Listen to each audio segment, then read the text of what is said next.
नमस्ते दोस्तों, आज हम बात करेंगे कुछ ऐसे एनिमल्स के बारे में जो दुनिया में सबसे ज्यादा अजीब और इंटरेस्टिंग हैं। ये एनिमल्स अपनी यूनिक एबिलिटीज और स्ट्रेंज बिहेवियर्स के लिए मशहूर हैं।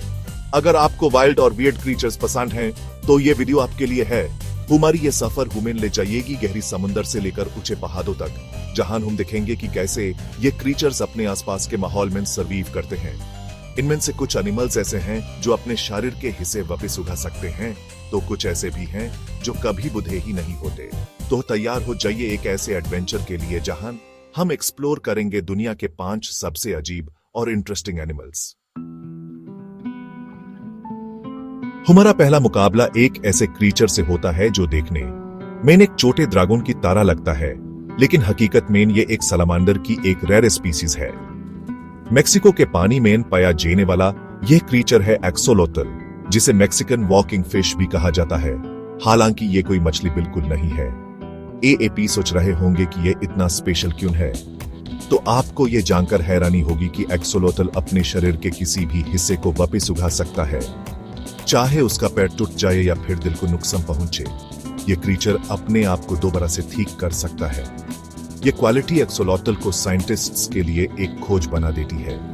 साइंटिस्ट्स ये समझने की कोशिश कर रहे हैं कि एक्सोलोटल में ये रिजेनरेशन की एबिलिटी कैसे काम करती है, ताकि एक दिन ह्यूमंस में भी इसका इस्तेमाल किया जा सके। इमेजिन कीजिए कि अगर हम भी एक्सोलोटल की तरह अपने शरीर के हिस्से वापस उगा सकें, तो मेडिकल साइंस में कितनी बड़ी शुरुआत होगी। एक्सोलोटल की एक और बात जो उन्हें खास बनाती है वो ये है कि ये अपनी पूरी जिंदगी लार्वा स्टेज में ही गुजारते हैं, यानी कि ये कभी भी पूरी तरह से अडल्ट नहीं होते।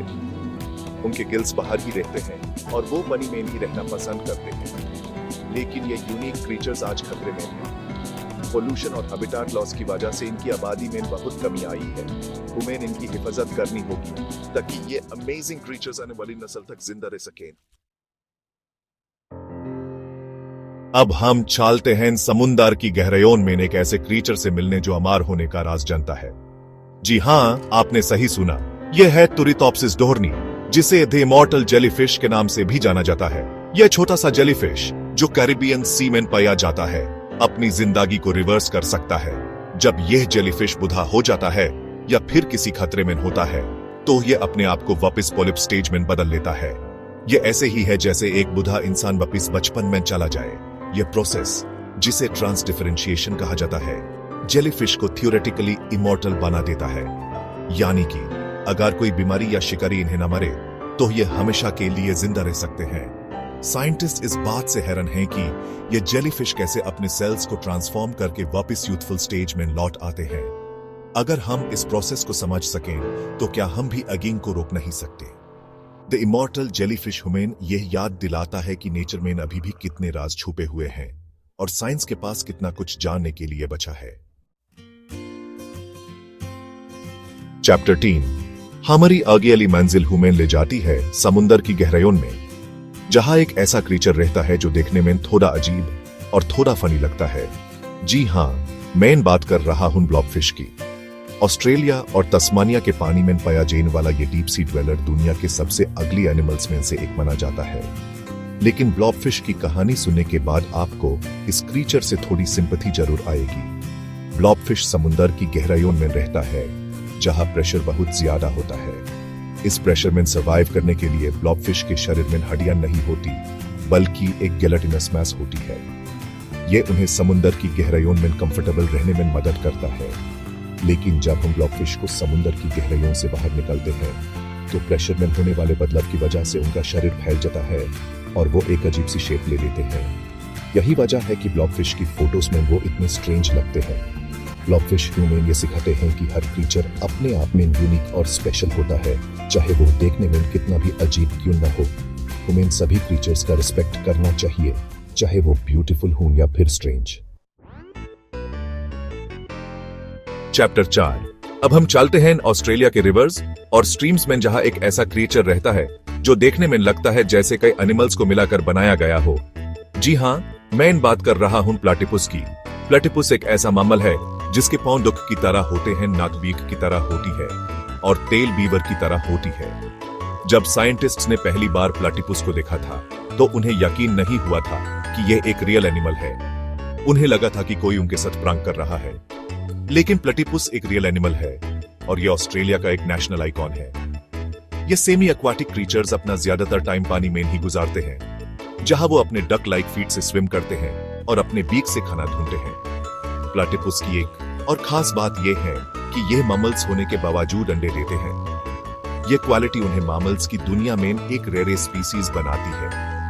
प्लेटिपस हुमेन ये बताता है कि नेचर कभी भी हुमेन सरप्राइज करना बैंड नहीं करता।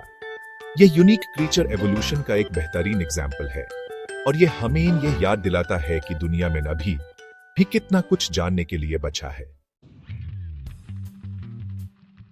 चैप्टर 5। हमारा आखिरी मुकाबला एक ऐसे क्रीचर से होता है जो देखने में छोटा और क्यूट लगता है, लेकिन हकीकत में यह समुंदर के सबसे खतरनाक क्रीचर्स में से एक है। जी हां, मैं बात कर रहा हूं मंटिस श्रिम्प की। ट्रॉपिकल और सब ट्रॉपिकल समुंदर में पाए जेन वाले ये कलरफुल क्रीचर्स अपने पावरफुल क्लॉज के लिए जाने जाते हैं। मंटिस श्रिम्प के क्लॉज इतने तेज होते हैं कि वो शिकारी को एक ही पंच में बेहोश कर सकते हैं। मंटिस श्रिम्प की पंच की स्पीड 50 माइल्स पर आवर तक हो सकती है, जो कि एक बुलेट की स्पीड से भी तेज है। पंच इतनी पावरफुल होती है कि पानी में एक अंडर वाटर एक्सप्लोजन क्रिएट हो जाता है, जिसे कविटेशन बबल कहा जाता है। यह बबल इतनी हीट जनरेट करता है कि वो पानी को स्टीम में बदल देता है। मंटिस श्रिम्प की एक और खास बात यह है कि वो 12 प्राइमरी कलर्स देख सकते हैं, जबकि ह्यूमन सिर्फ 3 प्राइमरी कलर्स देख सकते हैं। यानी कि मंटिस श्रिम्प दुनिया को हमसे कहीं ज्यादा कलरफुल देखते हैं। मंटिस श्रिम्प ह्यूमन ये बताता है कि साइज मैटर नहीं करता। ये छोटा सा क्रीचर अपनी एक्स्ट्रॉर्डिनरी एबिलिटीज से ह्यूमन हैरान कर देता है और ये हमें यह याद दिलाता है कि दुनिया में अभी भी कितना कुछ जानने के लिए बचा है। ऊतरो तो ये थे दुनिया के 5 सबसे अजीब और इंटरेस्टिंग एनिमल्स। हर एक क्रीचर अपने आप में यूनिक है और हर एक क्रीचर ह्यूमन नेचर की कला जानी की याद दिलाता है। इन क्रीचर से हम बहुत चीजें सीख सकते हैं, जैसे कि सर्वाइवल, एडेप्टेशन और रेजिलियंस। ह्यूमन इन क्रीचर्स की हिफाजत करनी चाहिए ताकि आने वाली नस्लें भी इन्हें देखकर हैरान हो सकें। दुनिया एक ऐसा स्टेज है जहां हर क्रीचर का अपना एक रोल है और ह्यूमन ये इंश्योर करना चाहिए कि यह स्टेज हमेशा रेंजियन और जीवंत रहे। ऐसे ही फैक्ट्स के लिए हमें सब्सक्राइब करें। धन्यवाद।